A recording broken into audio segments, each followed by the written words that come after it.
दोस्तों, ये कहानी है एक ऐसे इंसान की जिसने ऐसे भारत में जन्म लिया जहां समाज के उच्च वर्ग के लोग गरीब और दलित वर्ग पर भीषण अत्याचार और शोषण कर रहे थे। लेकिन समाज की इस घृणा, अपमान और तिरस्कार के बावजूद उन्होंने ऐसी शिक्षा हासिल की जिसकी बदौलत वो भारत के संविधान के निर्माता बन गए। दोस्तों, मैं बात कर रहा हूँ डॉक्टर भीमराव अंबेडकर जी की, जिनका जन्म 14 अप्रैल 1891 को मध्य प्रदेश के महू गांव में पिता रामजी मालोजी सकपाल और मां भीमाबाई की 14वीं संतान के रूप में हुआ। उनके पिता रामजी ब्रिटिश सेना में मऊ छावनी में एक सैनिक थे।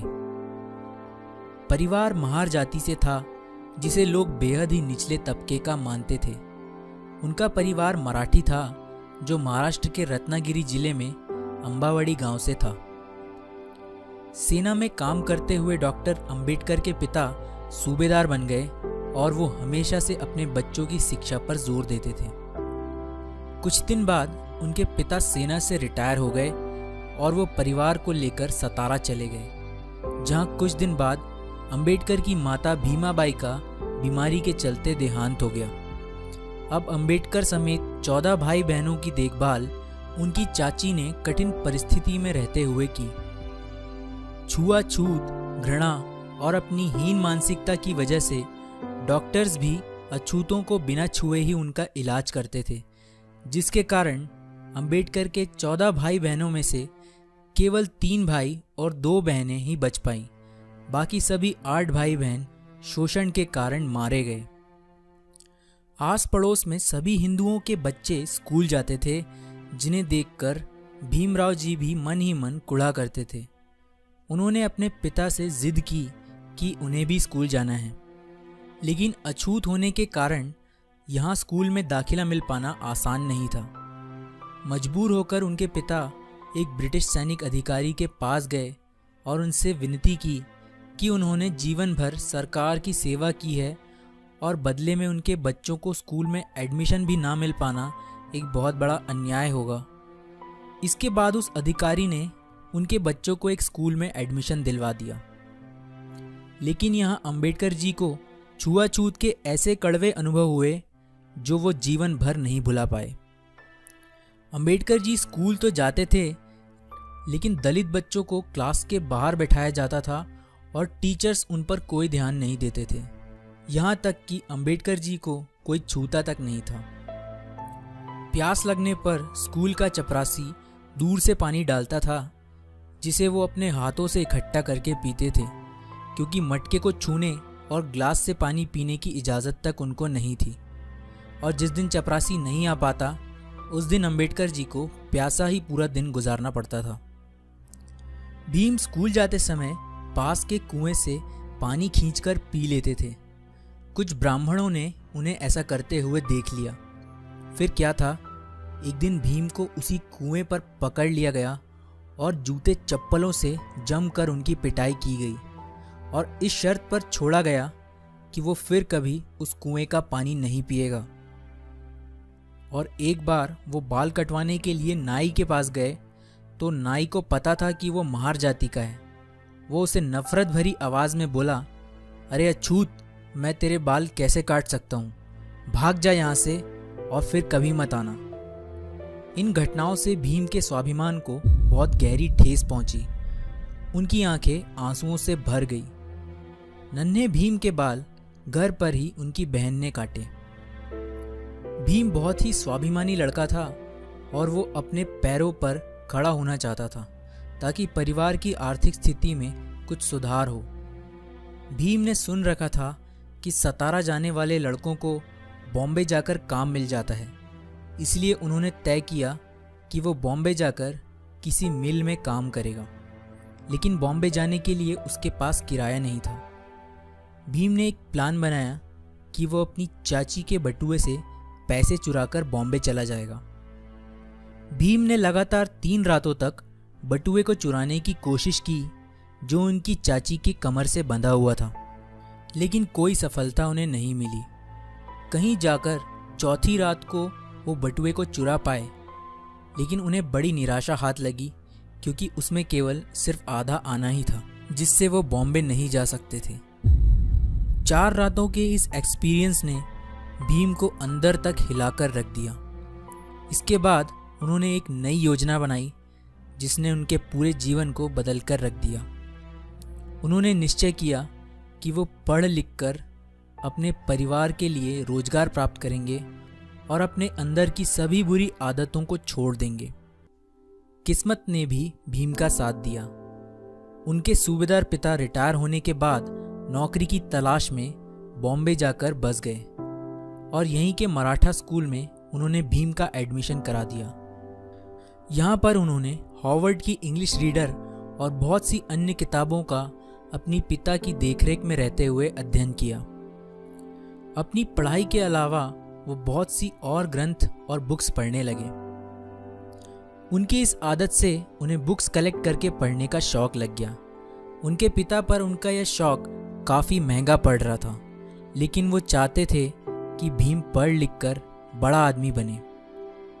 उन्होंने कर्ज लेकर भीम को बॉम्बे के एल्फिंस्टन हाई स्कूल भेजा, लेकिन यहाँ भी छुआछूत ने उनका पीछा नहीं छोड़ा। एक बार टीचर ने भीम से बोर्ड पर एक मैथ्स का सवाल हल करने को कहा। जैसे ही भीम बोर्ड की तरफ बढ़ा, अगड़ी जाति के हिंदू बच्चे चिल्ला उठे, सर भीम अछूत है, उसे रोकिए। दरअसल बोर्ड के पास उन स्टूडेंट्स के लंच बॉक्स रखे हुए थे जो भीम की परछाई पड़ने से अपवित्र हो सकते थे।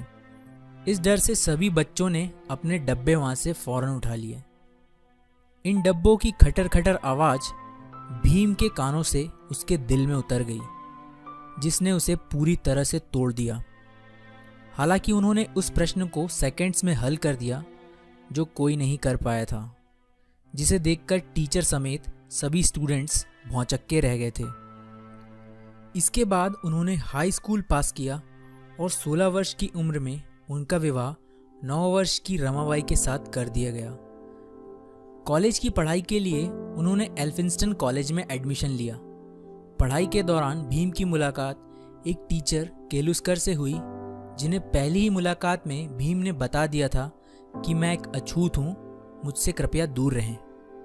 उनके बेबाक अंदाज और पढ़ाई के प्रति जुनून ने केलुस्कर को बहुत इम्प्रेस कर दिया और वो भीमराव को लेकर बड़ौदा के शिक्षा प्रेमी महाराज संभाजी गायकवाड़ के पास लेकर गए। जब महाराजा बॉम्बे आए हुए थे, वो वहाँ एक सभा कर रहे थे जहाँ उन्होंने भीमराव से कुछ सवाल किए, जिनका उत्तर भीम ने बहुत अच्छे तरीके से दिया। इसके कुछ वर्ष बाद बड़ौदा के महाराज ने कुछ विद्यार्थियों को कोलंबिया यूनिवर्सिटी अमेरिका भेजने का निर्णय लिया।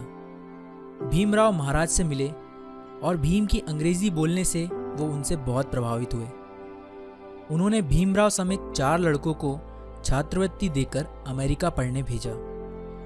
4 साल बाद वो भारत वापस आए और बड़ौदा के महाराज के यहाँ मिलिट्री सेक्रेटरी के रूप में काम करना शुरू किया। लेकिन सैन्य अधिकारियों को महार जाति के एक तुच्छ लड़के को सेना के उच्चाधिकारी के रूप में बैठा देना पसंद नहीं आया। कुछ दिन बाद उन्होंने वहाँ से नौकरी छोड़ दी और सन 1919 में वो लंदन चले गए, जहाँ अथक परिश्रम और मेहनत से उन्होंने वहाँ पर MSc, DSc तथा बैरिस्टर की डिग्री प्राप्त की। 1923 में वो भारत वापस लौट आए और वकालत शुरू कर दी। वकालत करते हुए उन्होंने देखा कि दलितों का कितनी बुरी तरह से शोषण किया जा रहा है। तब से उन्होंने अपना जीवन छुआछूत को खत्म करने के लिए समर्पित कर दिया। उन्होंने मुसलमानों और सिखों के अलग से मतदान को देखते हुए दलितों के लिए भी अलग से मतदान की मांग उठाई, जिसके कारण गांधी जी आमरण अनशन पर उतर आए। गांधी जी के कारण उन्होंने अपनी ये मांगे पीछे ले ली।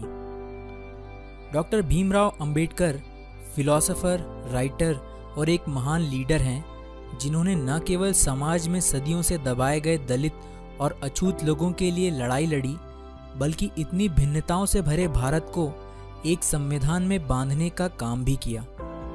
जब आज़ादी के वक्त भारतीय नेता आज़ादी और नए संविधान स्वयं बनाने की बात कर रहे थे, तब ब्रिटेन के प्रधानमंत्री विंसेंट चर्चिल ने कहा था, बनाने दो भारतीयों को अपना संविधान।